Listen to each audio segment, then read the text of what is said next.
talk a little bit about your philosophy, your daily life in India, in the clinic, in the hospital, and give us some insight of your daily life there and work. I get up very early in the morning.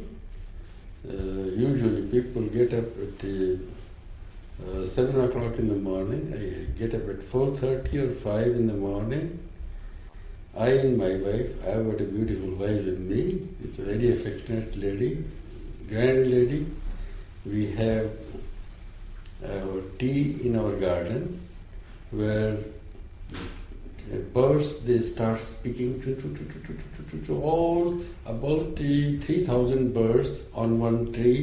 They take rest. It's a bamboo grove, and I enjoy my taking tea there.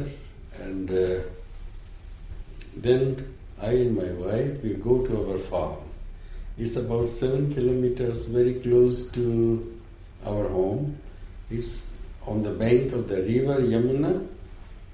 There we walk together. We have got 12 cows, and there all my birds, they know me.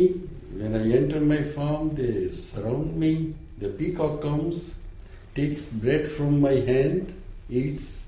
Then I throw small pieces of bread to each. All the birds, they just stand around me and speak in beautiful sounds. We sit there, we have got a big lawn, we sit, we chant some mantras, the Hindu mantras, and my wife goes to see all plants, trees, and the people, what did they work yesterday, what they are going today, and then we take account in the next day, whether they have done it or not. We grow about 500 trees of gooseberry and 300 trees for grapefruit and citrus, lemon, oranges and almonds. We grow all vegetables, our own wheat we grow lentils, and everything is done by organic manure. We don't use chemical on our farm. We have our water from the ground, which is very pure. There is no pollution there, zero pollution. You don't hear any noise on the farm. It's only the birds. So that is, I draw my whole energy from there. Okay. I stay there for 2 hours, come back home, get ready after my bath. We have a breakfast which is very natural. Everything is natural, nothing contains any chemical. It is difficult to obtain outside, but it is our own farm. We have our own milk, buttermilk, and cheese, wheat, and vegetables and fruits right from our farm. So that is, and after that, I start my working around 10:30, 11. Till 4 o'clock I see my patients in OPD and go for lunch at 4 o'clock, have a break for about 2 hours, then come back again to the clinic, I see again patients. My practice is by appointment, and I have an appointment list for about 4 or 5 months. I see about 30 patients every day. We have about 200 patients in the ambulant. We are 5-6 persons, my assistants. They prepare the history for me.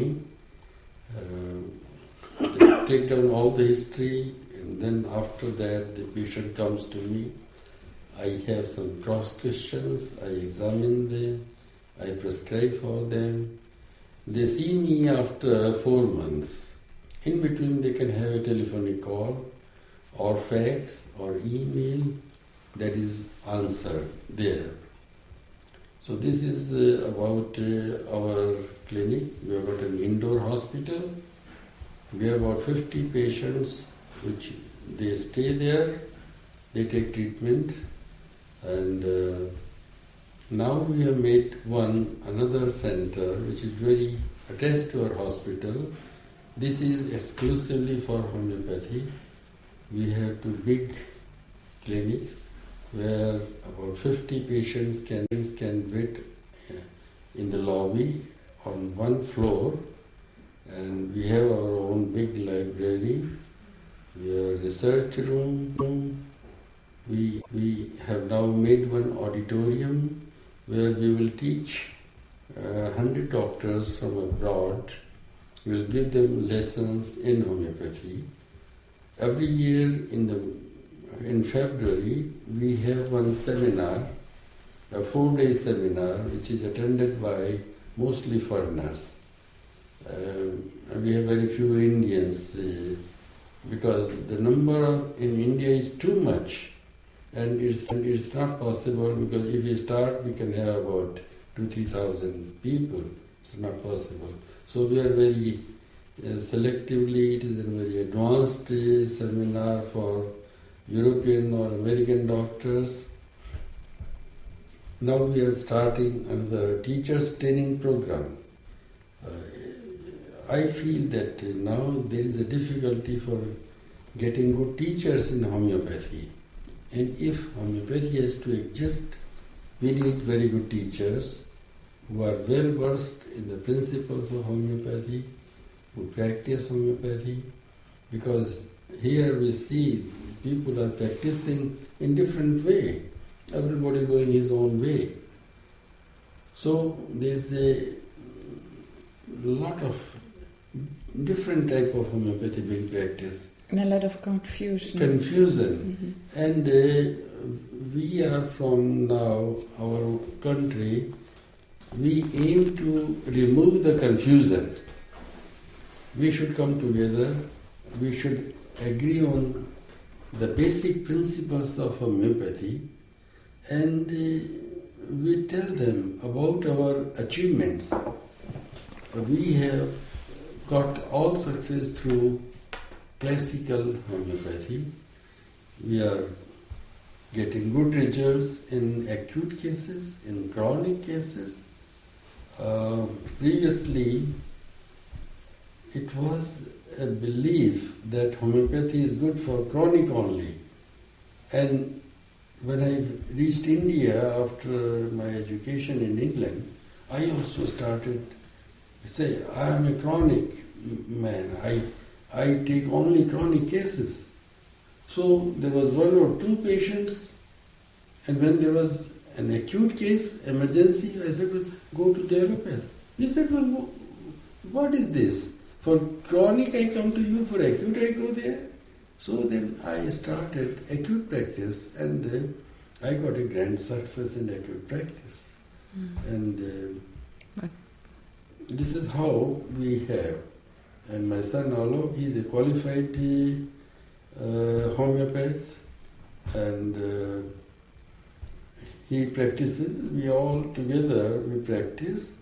He is very, very experienced in practicing, in teaching, in documentation, and he visits all over the world for seminars. And our purpose is to propagate a real good scientific homeopathy. We want to bring homeopathy out of the clutches of fantasies. There are people who are making silly things in homeopathy in the name of proving. They try to be very, very progressive, but it is not so. Because the provings, it's very well led by Hahnemann. What type of proving, how to prove it, and how to record it. But some of the people, they have started abusing homeopathy in different way. Like I was shocked, somebody was proving lioness milk. You know, lioness. And I asked him, where did you get it? He said, well, I gave a shot, make the lioness unconscious. I got the milk and proved it. I said, well, how funny it is. Is it not a milk pregnant with the virtues of anesthesia? It's not pure. Animal wanted the substance to be pure, while it is not pure. And he was looking at me. Well, it is difficult to get the lioness milk otherwise. I said, why should you need to prove a thing which you cannot get in pure condition? You will not get pure symptoms. Well, he said, there are so many types of milk in homeopathy. I said, well, yes, that you can. You can get a cow's milk pure. You can get a dog's milk pure, everything pure. So why this? So we need a clear-cut vision, what to prove, how to prove, and present a very honest picture of our provings. Otherwise, we will harm the patients.